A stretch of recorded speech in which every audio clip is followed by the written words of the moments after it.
In the last video, we started talking about euthanasia. So in that video, I introduced several different categories of euthanasia. Specifically, there's the active kind, which involves the direct killing of a patient, whether by themselves or by a physician. And then there was passive euthanasia, which involves just letting a patient die of some condition or situation. Under each of these categories, there was voluntary, involuntary, and non-voluntary. Voluntary involves when patient choice is what drives the medical decision-making process. A patient that voluntarily opts for active euthanasia would be the patient who chooses to either end their own life with the assistance of a physician or voluntarily asks a physician to help end the patient's life. Involuntary, on the other hand, is when somebody is either killed or left to die against their will. So these are cases in which a patient would have wanted to continue living, but they're either killed or they're left to die against their will. Non-voluntary then involves cases where it's just not clear what a patient would have wanted.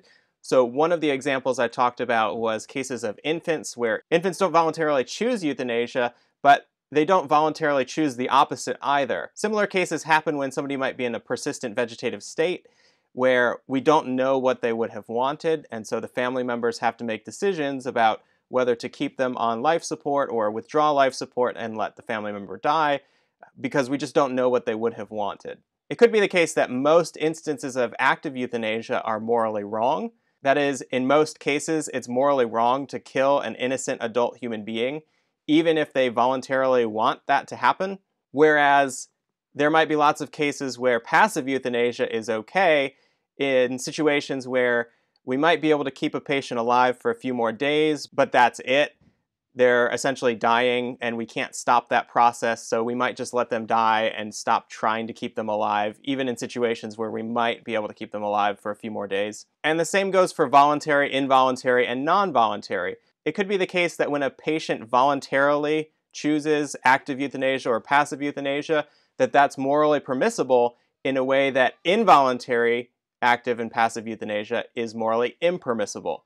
The basic idea there is we think people should be entitled to make their own choices about life and death, whereas the involuntary case involves making choices contrary to the individual's will or disrupting what they would want for themselves. So if it's morally good to allow people to make their own choices, but morally bad to interfere with their choices, then it looks like voluntary euthanasia might be okay in ways that involuntary euthanasia is not. Then there are questions about what to do with non-voluntary euthanasia. It could be that in non-voluntary cases where we don't know if a patient would want treatment or not, the safe thing to do there is to treat the patient. So we act as though they would want to receive treatment even though we just don't know. But this is where a lot of debate happens. What do you do with situations where you just don't know what a patient would want? And so I'll leave that question open for now. In the last video, I also talked about James Rachel's defense of euthanasia. So Rachel's thought that there's no real difference between killing and letting die. So when the AMA says that it's okay to let patients die in some circumstances, but it's never okay to kill patients, Rachel's gives several arguments to the contrary. He tries to show that there is no moral distinction between killing and letting die, and that active euthanasia might actually be preferable to passive euthanasia in at least some cases. In this video, though, we're going to look at arguments against euthanasia. Specifically, I'm going to be looking at an essay by Daniel Callahan titled "When Self-Determination Runs Amok." Callahan is going to consider lots of arguments that people give in favor of euthanasia, and so we'll talk about those, but then he thinks that each of these arguments fails as well. So throughout this video, we're going to be looking at not only the arguments that people give in favor of euthanasia, but arguments that Callahan presents in response as well. To start, Callahan opens up by talking about cases in which we currently permit adult human beings to kill one another. So when I talked about Alexander Pruse's argument against abortion, we saw that there are typically three sorts of cases in which people think it's okay for one human being to kill another. Those were cases of capital punishment.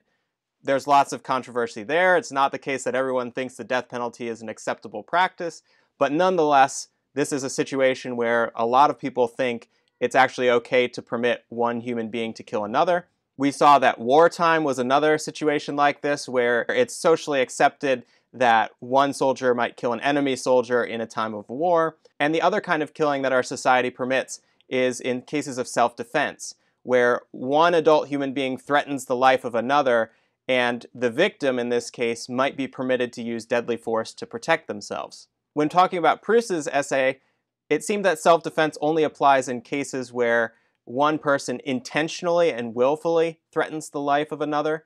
So you can use deadly force to protect yourself against someone who is purposefully threatening your life, but it doesn't necessarily follow that you can use deadly force to defend yourself against someone who accidentally is threatening your life. In any case, though, these are the three types of killing that our society tends to allow. So capital punishment, wartime, and self-defense. Callahan opens his essay by talking about how euthanasia would be introducing a new category of killing altogether. Euthanasia doesn't reduce down to any of the three categories I just mentioned. It's not a matter of capital punishment, it's not a matter of wartime, and it's not a matter of self-defense. So this is a new category of killing altogether. So Callahan is just pointing out that if suddenly we allow active euthanasia and we allow physicians to kill patients or patients to kill themselves, this is a new type of killing that we're introducing as morally permissible, or legal at least. The concern here, as Callahan puts it, is that this turn flies in the face of a long-standing effort to limit the circumstances under which one person can take the life of another, from efforts to control the free flow of guns and arms, to abolish capital punishment, and to more tightly control warfare. Euthanasia would add a whole new category of killing to a society that already has too many excuses to indulge itself in that way. What Callahan is saying here is that there's been progression towards eliminating cases in which human beings can kill one another. As a society, we've been moving towards trying to reduce the amount of killing that has been going on. Society judges that killing is almost always wrong, and because of that, we're trying to limit it to fewer and fewer cases. But despite all this movement towards trying to restrict the amount of killing that occurs in our society, the euthanasia movement goes in the opposite direction and actually introduces a new type of killing altogether. So it would allow more killing to occur in our society. So Callahan is just pointing out that there's something strange about a society that has been actively trying to limit the amount of killing that occurs within it, suddenly introducing a new type of killing that's permissible and allowing lots of people to be killed. Not only that, but in the opening remarks, Callahan argues that euthanasia actually seems to be contrary to the purpose of medicine. As he puts it, proponents of euthanasia put medicine in the business of promoting the individualistic pursuit of general human happiness and well-being. This overturns the traditional belief that medicine should limit its domain to promoting and preserving human health, redirecting it instead to the relief of that suffering which stems from life itself, not merely from a sick body. So in Callahan's mind, the traditional picture of what medicine is supposed to do is promote and preserve human health. That means you have a subject who's maybe sick or injured, and the idea is to restore them to health, to make them better off. Euthanasia doesn't really do that, though. It's in the business of destroying sufferers, not reducing suffering. And not only that, it operates on assumptions like a particular life isn't worth continuing because it involves so much pain or suffering or something like that. So rather than promoting health and preserving health, medical professionals are now being asked to make decisions about quality of life and whether or not a particular life is worth living. Furthermore, Callahan is worried that euthanasia involves helping an individual pursue whatever they think is good for themselves. So traditionally, medicine might have had a picture of human health. Here's what human health looks like for everyone. We try to promote health across individuals, try to make everybody healthy. Now we're talking about trying to help an individual live the life that they want to live, whether it's good for them or not. The worry then is that medicine has shifted from promotion and preservation of human health to helping the individual live whatever type of life they want to live. And that's just a different project altogether. Medicine is no longer about trying to make people healthy, it's about trying to help someone live whatever life they want to live. Now, setting those concerns to the side for a moment, Callahan also looks at lots of reasons that people tend to give in favor of euthanasia. So we can ask the question, why think that physicians should either help patients end their own lives, or why think that physicians should directly end the lives of patients in at least some cases? And Callahan considers 4 types of arguments that people give in favor of those practices. So 4 types of arguments that support active euthanasia. These 4 arguments are as follows. Proponents of euthanasia may claim that, morally speaking, patients' autonomy ought to be respected. What that means is that when competent patients ask to have their lives ended or ask to have help in ending their own lives, that's something that we should respect. So if they are competent, we should respect their own life choices and help them make those choices, or help them carry out those choices at least. Second, defenders of euthanasia, like Rachel's, have argued that there's not a moral difference between killing and letting die. Remember, the AMA is okay with letting some patients die. In situations where treatment is futile or won't help the patient is dying and we can't stop the process, it's okay to let the patient die in those cases. But if there's no distinction between killing and letting die, Rachel's argues, at least, that whenever it's okay to let a patient die, it's okay to kill them as well, because the practices, killing and letting die, are not morally distinct. Third, another argument that defenders of euthanasia sometimes give is that there's little or no evidence to support the claim that legalized euthanasia will have really bad consequences. So opponents of euthanasia sometimes make the argument that if we allow legal euthanasia, we allow physicians to end the lives of patients, or we allow patients to end their own lives, this is going to lead to all sorts of really scary and frightening practices. We might begin by allowing just voluntary euthanasia, but allowing voluntary euthanasia, that might motivate us to start allowing non-voluntary euthanasia, where we don't know what a patient would want. So if a family decides to end the patient's life, then we go along with that. And that might eventually lead into involuntary euthanasia as well, where physicians or family might decide a patient's life is so bad that it's not worth living, and so even if the patient doesn't want to be killed, the family opts to have physicians kill the patient or let the patient die against the patient's wishes. The point here is just, by allowing voluntary euthanasia in some cases, opponents of euthanasia are going to say this is going to open the door to other practices such as non-voluntary and involuntary euthanasia, and we can't let that happen. So the defender of euthanasia is going to say there's no evidence that anything like that will happen. Just because we allow the voluntary case, it doesn't follow that the non-voluntary and involuntary cases are going to suddenly become available as well. In other words, defenders of euthanasia are not going to be impressed by the worry that by allowing the voluntary case, this might open the door to lots of bad things. They're going to say that's not really a worry worth taking seriously. Finally, a fourth type of argument that Callahan considers is that defenders of euthanasia often argue that euthanasia is compatible with the goals and scope of the medical profession. A moment ago, I was saying that Callahan thinks euthanasia is changing what the goal of medicine is all about. Defenders of euthanasia are going to say that's not true. They're going to say that euthanasia is perfectly consistent with the typical and traditional role of medicine. We're going to look at all 4 of these arguments. I'm going to talk a little bit about the arguments themselves, and then Callahan offers a response to all 4. Callahan thinks that all 4 of these arguments fail. Just to start then, let's look at the first argument that says euthanasia is a matter of respecting patient autonomy. We think that patients ought to be self-determining, competent patients should be able to make life and death decisions for themselves, and that's something we should respect. What that means then is if a patient decides they don't want their life to continue, physicians shouldn't get in the way of that decision, at least in cases where the patient is competent. They're making this decision out of a well-informed and well-reasoned place. What the defender of euthanasia might say is, if a competent patient decides that they don't want their life to continue, why on earth would we get in the way of that? Why would we stop them from acting on that decision? The problem, in certain cases at least, is that when a patient asks a physician to end their life, this is no longer about the individual's decision. Now it's about enlisting the help of someone else to help that patient carry out their decision. As Callahan puts it, euthanasia is no longer a matter only of self-determination, but of a mutual social decision between 2 people, the one to be killed and the other to do the killing.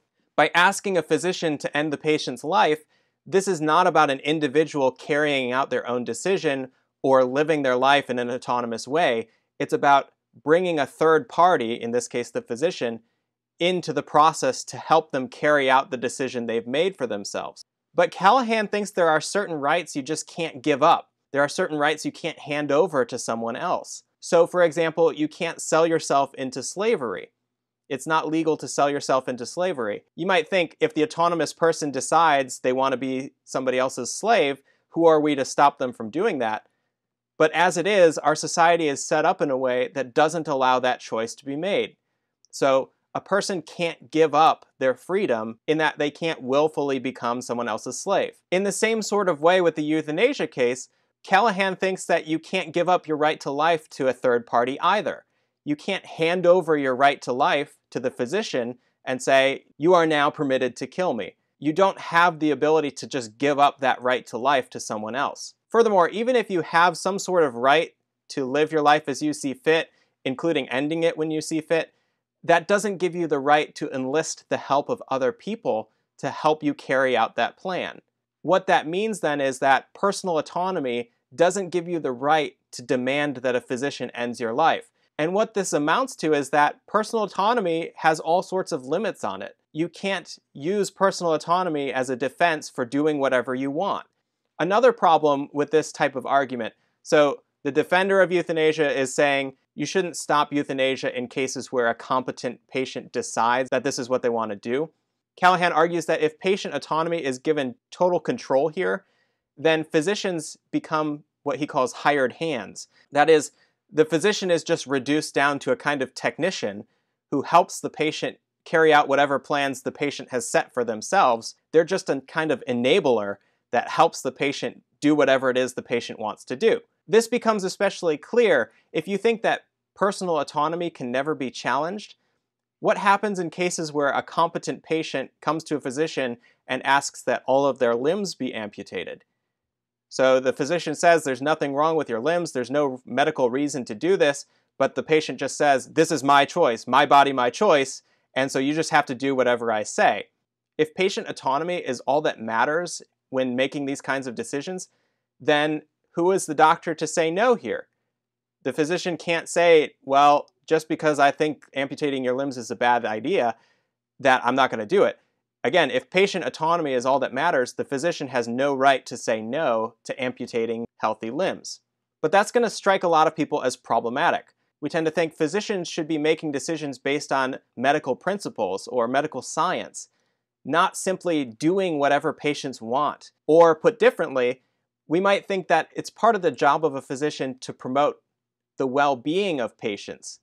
And sometimes that means doing something contrary to what the patient wants. When a patient is clearly doing something that's incredibly self-destructive, it might actually be the job of the medical professional to step in and prevent the patient from carrying out those choices, to stop them from destroying themselves. All this to say, when the defender of euthanasia says that it's a matter of patient autonomy is limited all the time. We tend to think that doctors are not just technicians there to do whatever the patient wants. Rather, they're there to promote the well-being, the health of the patient. And so that doesn't mean the physician has to do whatever the patient wants, simply out of respect for the patient's autonomy.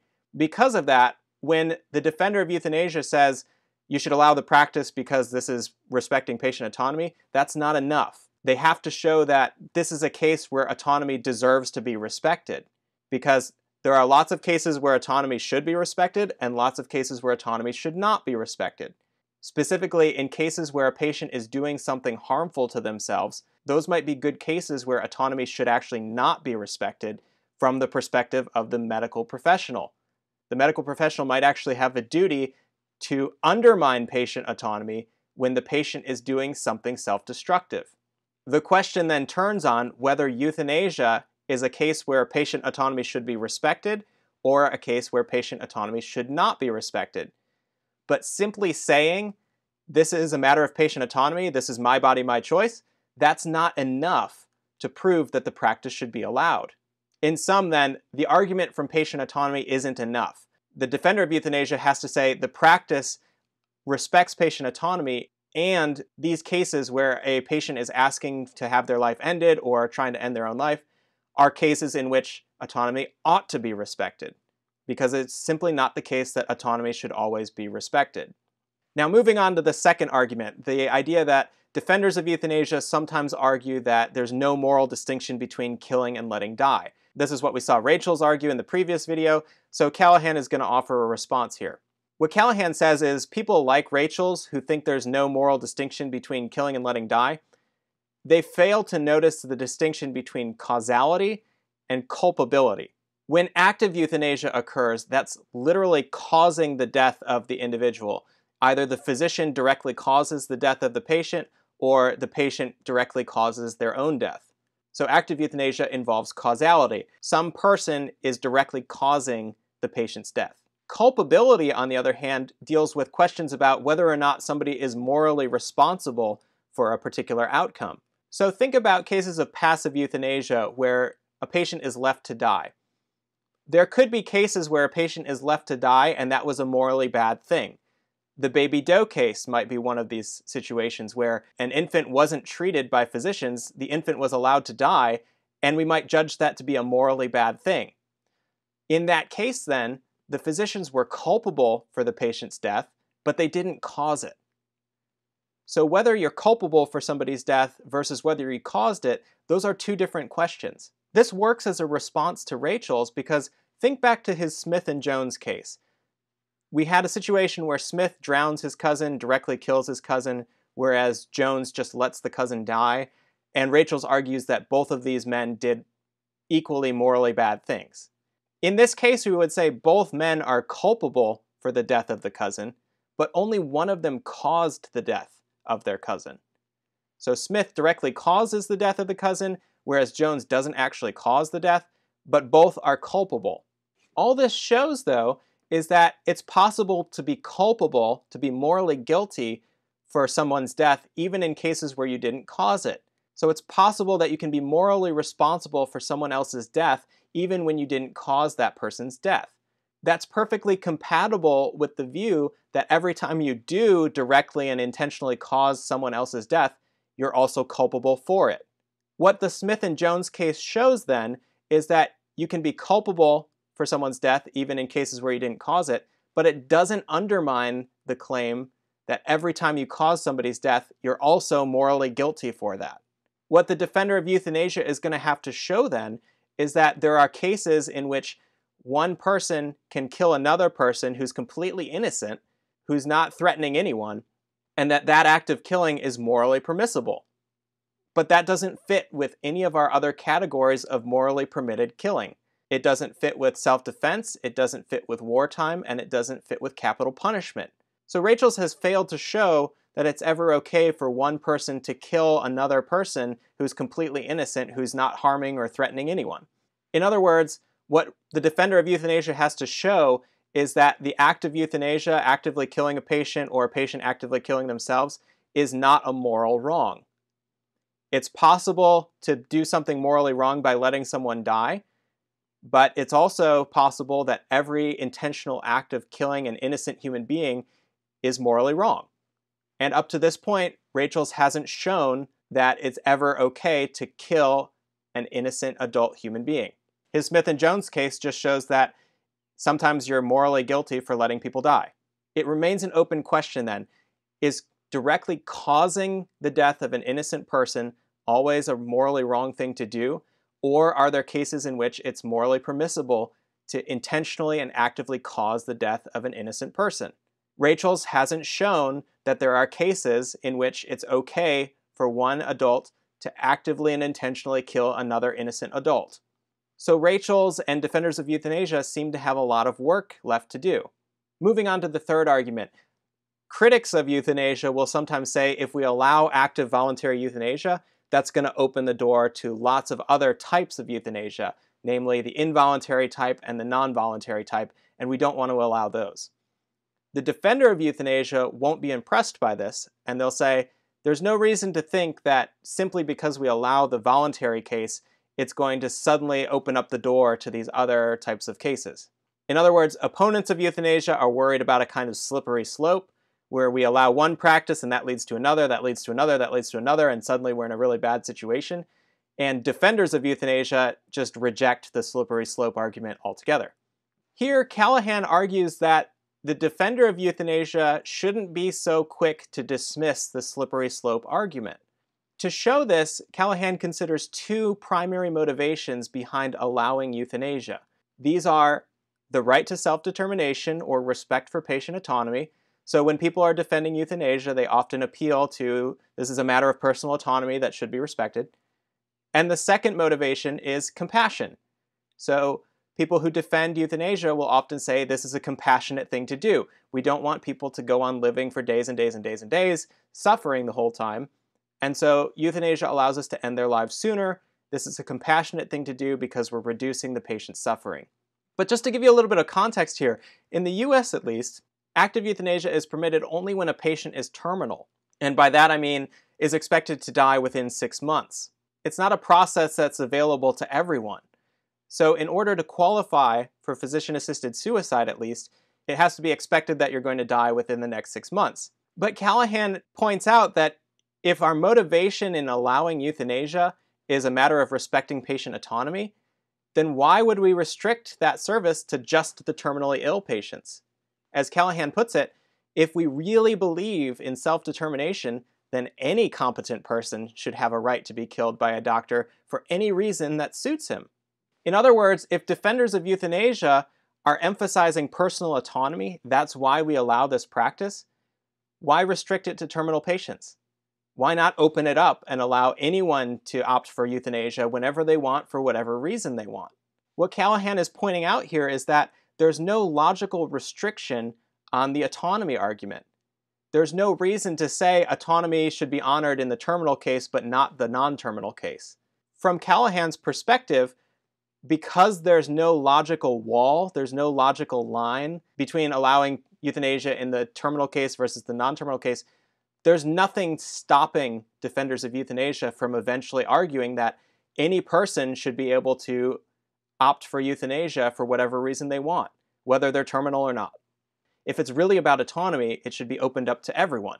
But of course, we might think it would be morally horrific if we had a society in which people could just go to the doctor and ask the doctor to kill them, and the doctor would go through with it for whatever reason. In a society where patient autonomy is honored above all else, a lot of patients are going to die and suffer that wouldn't have to. Callahan thinks that if respect for patient autonomy is what matters here, there's no reason to limit it just to the terminal cases. It should be opened up to everyone, but it would be absurd to open up euthanasia to everyone, and so we shouldn't allow it even in the terminal cases. The defender of euthanasia shouldn't simply dismiss the slippery slope type argument because there's no natural barrier to restricting this practice just to the terminal cases alone, so there is a real slippery slope problem to consider here. Similarly, when talking about a second major motivation that's often pushed by defenders of euthanasia, this idea that euthanasia is a compassionate practice, Callahan points out that defenders of euthanasia often say it's only competent patients who should be allowed to end their own lives or to have their lives ended by the physician. But why should we show compassion just to the competent patients? In other words, competent patients and non-competent patients both suffer in the same ways. They both feel pain, they both experience suffering. If compassion is what's driving us to allow patients to end their own lives or to allow physicians to kill patients, why would we stop at just applying euthanasia to competent cases? In effect, what that would be doing is showing compassion to just some people, just the competent ones, but denying compassion to everyone else. So it's like saying, okay, fine, I recognize that competent people suffer and non-competent people suffer, but I'm only going to show compassion to the competent ones. That might be unjust. If we're supposed to treat similar cases similarly, and euthanasia is a means of reducing suffering for the competent patient, then why wouldn't we allow it for the non-competent patient when they're suffering all the same? The defender of euthanasia tends to limit the practice to a very narrow set of cases, namely cases where patients are competent, but that's not compassionate to everyone.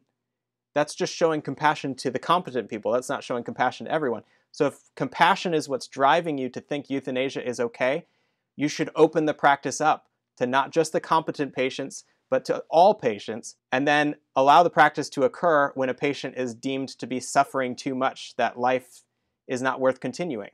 Or, as Callahan puts it, if we believe in the relief of suffering, then it seems cruel to deny it to the incompetent.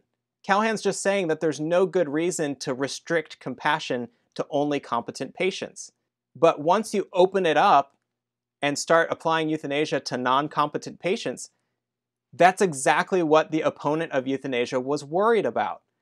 The slippery slope argument says if we allow euthanasia in some cases, the worry is it's going to expand to lots of other cases where we think euthanasia is not permissible. So the point here is there is a slippery slope argument that should be taken seriously. If personal autonomy is what's driving us to allow this practice, well then why restrict it to terminal patients only? If compassion is what's driving us to allow euthanasia, then why restrict euthanasia to just competent patients? There are no logical barriers that will simply keep those practices restricted in that way. And so the opponent of euthanasia is worried that if we allow the practice in these restricted cases, it's going to expand and spread to other cases. And Callahan's just pointing out there's no reason to think that that won't happen, that the cases won't continue to expand like this. And that's exactly what the opponent of euthanasia is trying to prevent. Lastly, this is the fourth argument that Callahan considers. Defenders of euthanasia may claim that physician-assisted death is just a natural extension of healthcare. So they're going to say, healthcare, whatever the goals of healthcare are, euthanasia is a part of that. Actively ending a patient's life or actively helping a patient end their own life, that's all part of healthcare. Callahan responds, though, and says, it's not medicine's practice to lift from us the burden of that suffering which turns on the meaning we assign to the decay of the body and its eventual death. It's not medicine's place to determine when lives are not worth living or when the burden of life is too great to be borne. Doctors have no conceivable way of evaluating such claims on the part of patients, and they should have no right to act in response to them. In other words, when medicine starts shifting from promoting health, promoting the health of the body, promoting the health of the mind, and so on, to evaluating which lives are worth living, whether quality of life makes a life worth continuing, this is going beyond the scope of medical science. This is entering into a philosophical discussion about which lives are worth living and which ones aren't. Is a particular amount of suffering so bad that continued life would be a bad thing for that individual? That's not a medical question, that's a philosophical question. And so what Callahan is arguing is that defenders of euthanasia are trying to expand the practice of medicine from moving beyond medical science to moving into some realm of philosophy that physicians aren't trained in. It's not part of a physician's training to figure out which lives are worth living and which ones are not worth living. It's a physician's job to promote and preserve the health of the human body. So essentially what Callahan is saying is physicians need to stay in their lane here. They need to focus on medical science and promoting and preserving human health, as opposed to making judgments about which lives are worth living and whether quality of life makes a life worth continuing. Those are not medically relevant questions. Those are philosophical questions. And as I said in the last video, part of the goals of medicine might include reducing a patient's suffering, but it doesn't automatically follow that reducing suffering is permissible in cases where the sufferer has to be destroyed as well. So you might think medicine should focus on reducing patient suffering and bringing comfort to patients without actually destroying those patients. It could be that the scope of medicine is about trying to help the patient and never allows physicians to destroy the patient. All right, to sum up then, Callahan has talked about 4 different arguments that defenders of euthanasia sometimes give. Those were arguments from patient autonomy, arguments that there's no distinction between killing and letting die, arguments that there's little to no evidence that bad consequences would follow if we were to start allowing euthanasia in the voluntary cases, and arguments that euthanasia is consistent with or a part of the goals of medicine. Callahan considered all 4 of those types of arguments and offered responses to each of them. At this point, I'm going to leave it at that. Whether the defender of euthanasia could respond to Callahan and fix any of these 4 arguments or repair them, or if Callahan's being unfair, all of that is something that we can discuss online. But as usual, here are some references for you if you're interested in continuing to read about euthanasia, physician-assisted death, whether it's permissible or not. Here are some sources you can look into.